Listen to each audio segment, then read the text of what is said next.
Well, of course, Agile methods have really taken off over the past few years, but unfortunately, the contractual frameworks which you would expect to support agility haven't really kept pace, and it still remains quite a common thing for an Agile project to be supported with more of a waterfall type contract with frozen time, frozen cost and frozen scope.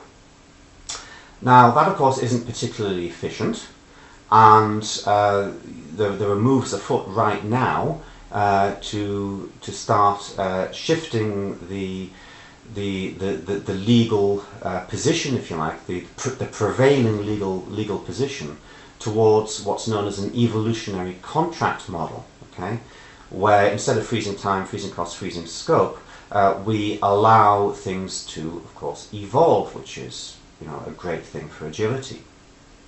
Now, if you like, the best form of evolutionary contract model would be based upon time and materials. In other words, never mind even bothering to try fixing time and fixing cost and fixing scope. Just pay for, you know, for the work that's done on an ongoing basis. If it takes 6 months to do a project, then you pay us for 6 months. If it takes a year, then you pay us for a year.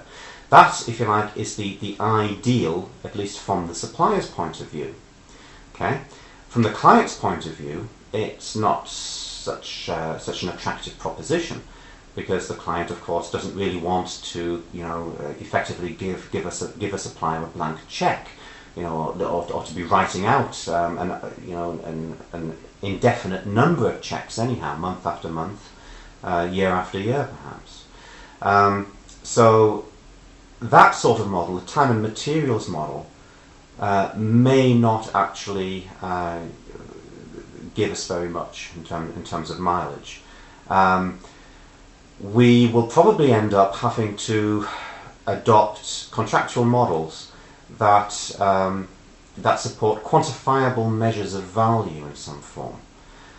You see, until we are at the point whereby trust can be established between clients and suppliers, it's very unlikely that any particular client will support time and materials.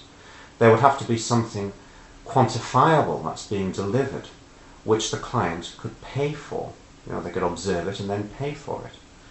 Now, that's the sort of thing that could be supported, for example, by fixed cost, fixed time, but variable scope type projects. Because if the scope is kept variable, then you know, negotiations can be held with a client on a sprint by sprint basis to determine what exactly it is that's going to be released, and that will give them, in effect, a quantifiable measure of value. Okay, something which they can check and they can look at as each increment is released to determine whether or not that contract is delivering. So that's likely to be the future. Okay,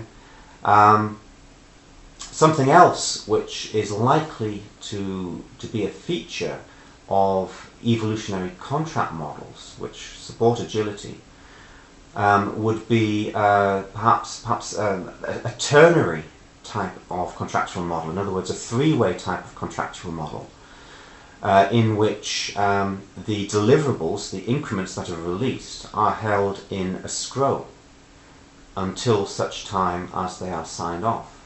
Okay, that would be perhaps a reasonable defensive measure to incorporate into such a contractual model. So that's probably going to be the future over the next 5 to 10 years of agile contracting. Okay, it's likely to be not really time and materials. It's more likely to be fixed cost, fixed time, but variable scope, and it may potentially as well involve third parties holding products in escrow as I say, as a defensive measure. Be that as it may, though, there are still certain barriers towards adopting any of this. Okay, and the best way I can describe this would be to tell you about a contract that I had just a couple of years ago, and that was it was actually a waterfall project that I was managing. And in this waterfall project, I had to do two things, of course. Firstly, I had to manage the project in such a way that the results were delivered. And it was also an agile transitioning project. Okay? I was training the company I was working for. I was training their personnel in agile methods and how to deliver in an agile way. And that went fine. Okay, I got them up to speed on agile methods reasonably quickly. But when the management of this company, when it came to the point of them changing the contractual models that they had with their clients, I noticed that they started to get cold feet. Okay, they were very keen on making sure that their personnel, their developers, were working in this agile way. That the transitioning program succeeded as part of an organizational change initiative.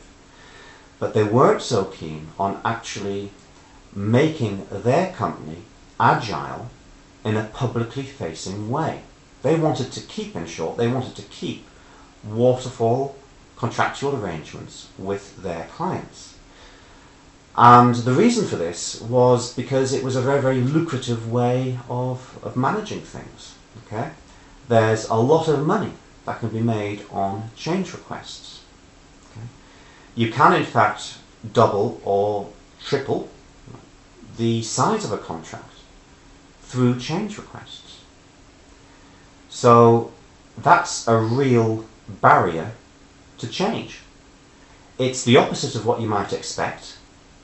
You might expect the barrier to change to come from a client, okay, who is perhaps reluctant to get away from anything that introduces the potential for variation in contractual terms and conditions. But in fact, in my experience, it could very well be the suppliers who are the real barrier to introducing contractual evolutionary contract models for agility, simply because of the amount of money that's to be made on change requests. Eventually, of course, I suppose the jig will be up.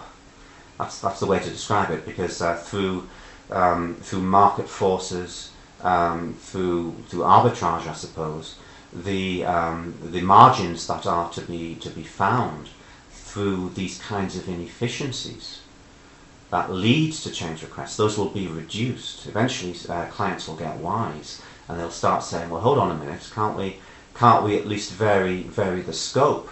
And of course, we'll have to say, "Well, yes, of course you can."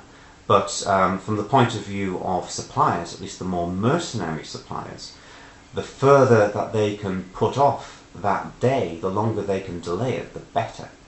So I think that's where the resistance is most likely to be found to introducing evolutionary contract models in support of agile practice.